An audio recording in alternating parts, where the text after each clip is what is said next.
bênçãos atrás de bênçãos. Todo dia a gente tem comida na mesa, a gente tem a provisão do Senhor, nós temos uma casa para morar, uma família para amar, temos ânimos, temos saúde. Obrigado por o Senhor nos permitir estar indo e vindo onde a gente quiser ir, nós temos disposição. Obrigado pela sua direção, pela sua sabedoria que o Senhor derrama sobre nós. Obrigado pela sua palavra que nos direciona, nos fortalece. Pai querido e amado, em nome de Jesus nós clamamos que o Senhor fale conosco e a palavra frutifique em nossos corações. Desde já agradecemos pelo que o Senhor tem feito e vai fazer, em nome de Jesus. Amém. O Senhor colocou no meu coração uma palavra que eu até achei interessante.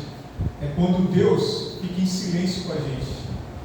Muitas vezes a gente quer escutar Deus, mas nós vamos ver na palavra que tem momentos que Ele se esconde e Ele fica em silêncio. E o que a gente tem que fazer quando acontece essa situação? Amém? Queria que você abrisse Jeremias 42.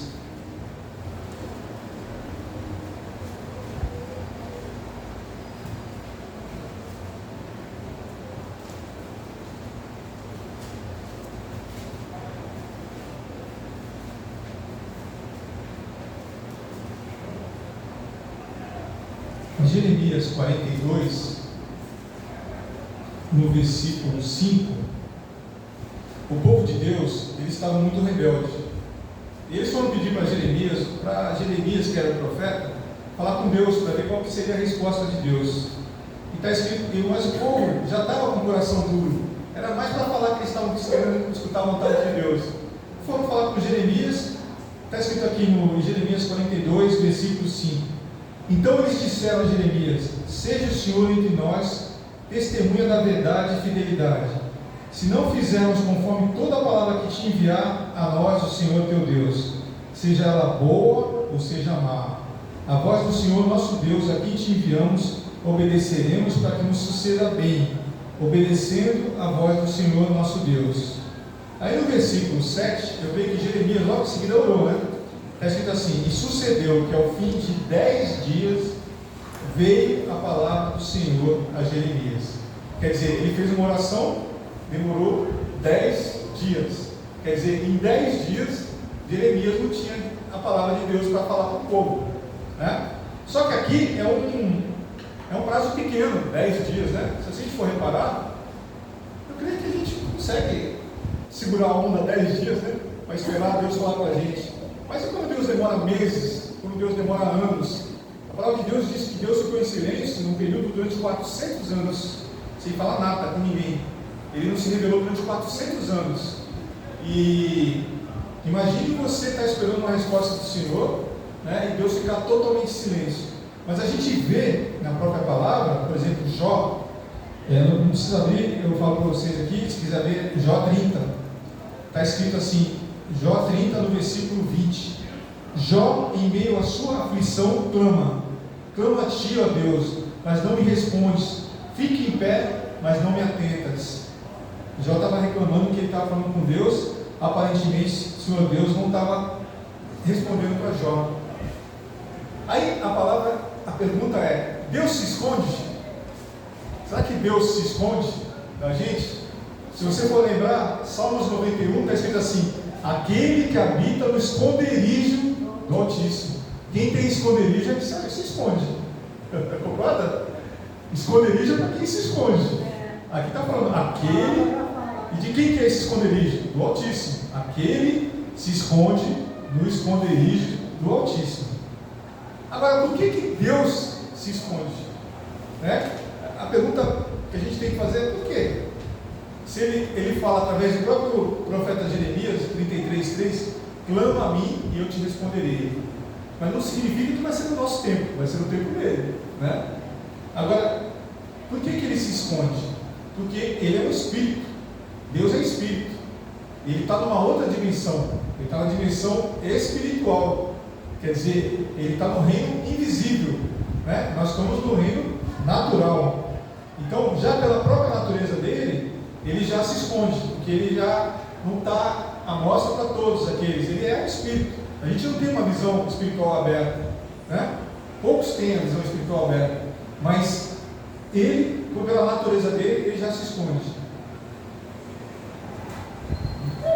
O profeta Isaías escreveu assim, em Isaías 45:15: verdadeiramente tu és Deus, misterioso.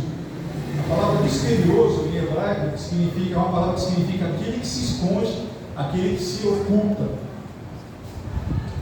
Como é que a gente acessa a Deus? Através do nosso espírito, através da nossa fé em Cristo. Porque o próprio Senhor Jesus Cristo, Ele direcionou a gente através da palavra dele, né? Ninguém vem ao Pai a não ser por mim. Então, se a gente quer se encontrar com Deus, o caminho é Jesus. Não tem mais onde a gente ir a não ser Jesus. Agora, a principal pergunta que Deus colocou no meu coração para fazer essa pregação é o que a gente faz enquanto a gente não tem a resposta de Deus, enquanto Deus está se escondendo da gente, né? A gente não vai ficar parado, porque se a gente ficar parado, a gente perde a batalha, porque a gente está sendo afligido de todas as maneiras e todos os dias. Tem uma guerra à nossa volta. O inimigo, ele lança tentações, ele lança dúvidas na nossa mente, ele lança opressão, vem dados de tentar colocar uma enfermidade na gente, vem aquele outro tentando colocar uma palavra contrária, falar uma palavra que não vai dar certo, e a gente fica naquela turbulência de aflições, e muitas vezes a gente não sabe o que fazer. Mas a palavra do Senhor diz, através de Salmos 119, 105, lâmpada para os meus pés é a tua palavra.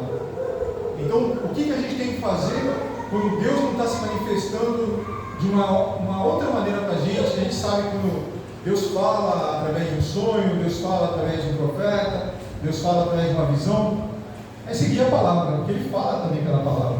E é a maneira como Ele mais fala para a gente, é através da palavra. Por isso, o profeta escreveu, o salmista escreveu, lâmpada para os meus pés. Quando a gente está numa escuridão, a gente acende uma lâmpada. O que ilumina nossos pés? A palavra. Então, quando a gente não sabe o que Deus está querendo que a gente faça, ou quando a gente sabe também, segue a palavra. Não sai da palavra. Porque quando a gente está na palavra, a gente tem a proteção do Senhor, a gente tem a direção do Senhor. Muitas vezes Deus vai demorar para responder para a gente. Eu fico imaginando um exemplo assim muito prático, né? Todo mundo aqui já escutou a história de José do Egito. Era um rapaz temente ao Senhor Deus, ele tinha sonhos de revelações de Deus, mas durante o período da vida dele, se eu não me engano, de 17 anos até os 30 e poucos anos, tudo deu errado para ele, né?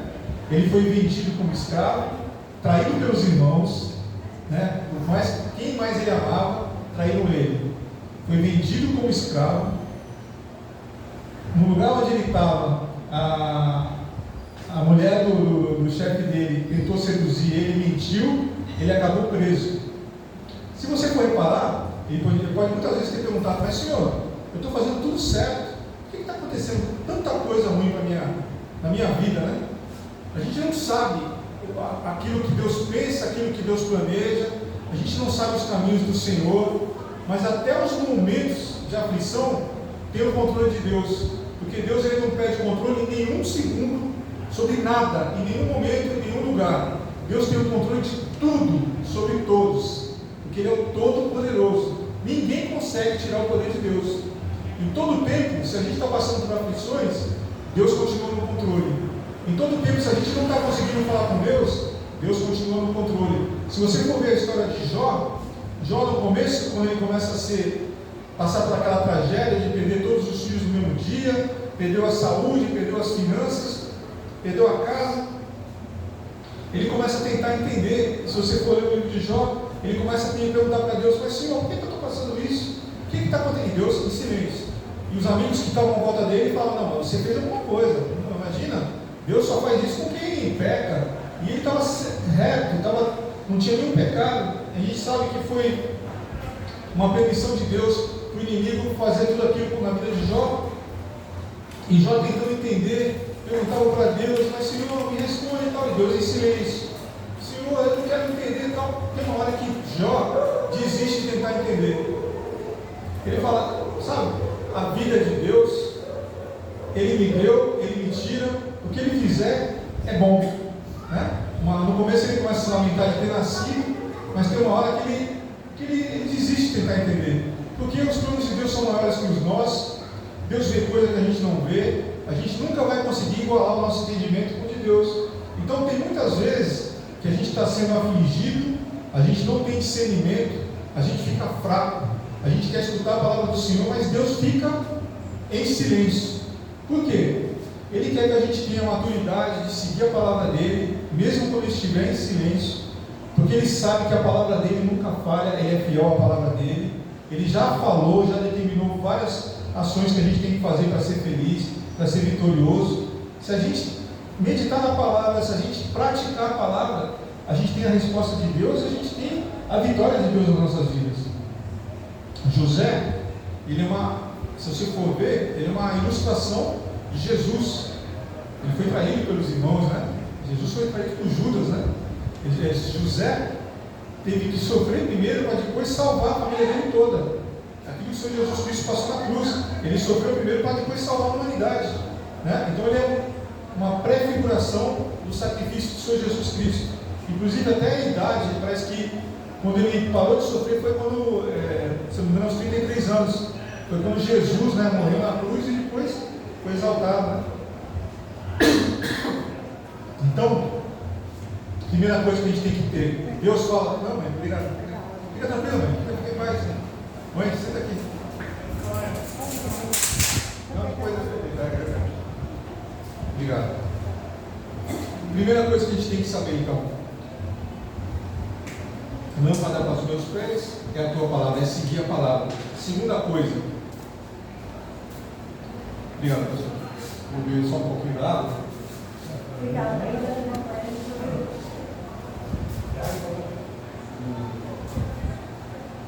A palavra de Deus nos diz, como eu estava falando do exemplo de José do Egito, ele sabendo que ele era um homem temente a Deus, que ele era um homem justo, dando tudo errado. Você não vê ele se desviando de Deus, você não vê ele procurar o pecado, você não vê ele fazer coisas erradas. Então o que ele fazia? Eu creio que mesmo ele sabendo que estava dando tudo ao contrário, ele confiava no Senhor. Ele tinha entendimento que a palavra do Senhor diz que todas as coisas cooperam para o bem daqueles que amam a Deus, até os problemas, até as doenças, até as dificuldades, até os períodos de pouco dinheiro, de aflição, de muita luta. Todas as coisas cooperam para o bem daqueles que amam a Deus. Nesses momentos, quando a gente passa por essas aflições, é o nosso deserto, né? O que é o deserto? É um local de transição, onde a gente está saindo de um lugar de morte, que estava levando a gente para a morte, para ir para a terra prometida. No deserto, é um lugar onde normalmente a gente está sozinho, é só Deus com a gente. É um lugar onde a gente aprende a conhecer o Senhor Deus. Então, José, eu creio que ele, durante todo o tempo da sua vida, ele confiou no Senhor, sem entender. Jó, em determinado momento, confiou em Deus. Em determinado momento, não, sempre ele confiou no Senhor. Ele queria entender, mas uma hora ele falou: não preciso entender, basta confiar no Todo-Poderoso. E a palavra de Deus, ela fala que o justo viverá pela fé. Muitas vezes a gente quer viver pelo que a gente está vendo. Muitas vezes a gente se esquece que Deus já falou para a gente que a nossa vitória é pela fé, né? Fé é quando a gente não vê, mas a gente crê que Deus tem poder para nos dar vitória sobre qualquer situação.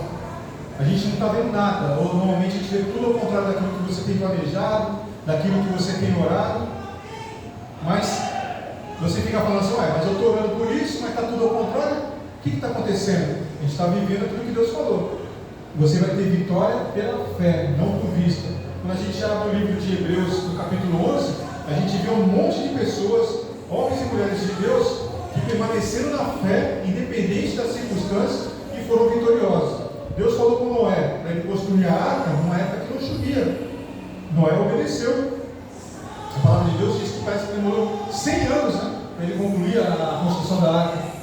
Durante aquele tempo todo, nenhum dia choveu, mas ele manteve a fé, ele obedeceu ao Senhor, e quando veio o dilúvio, ele estava equipado e protegido, porque ele obedeceu ao Senhor. Toda vez que a gente obedecer ao Senhor, a gente vai estar equipado com o poder de Deus, a gente vai estar protegido pela mão do Senhor, no caminho da vitória. Agora, Deus se esconde. Quando que ele aparece? Como é que a gente pede Deus aparecer.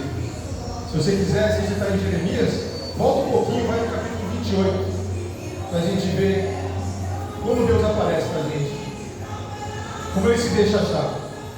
Jeremias 29, perdão, Jeremias 29.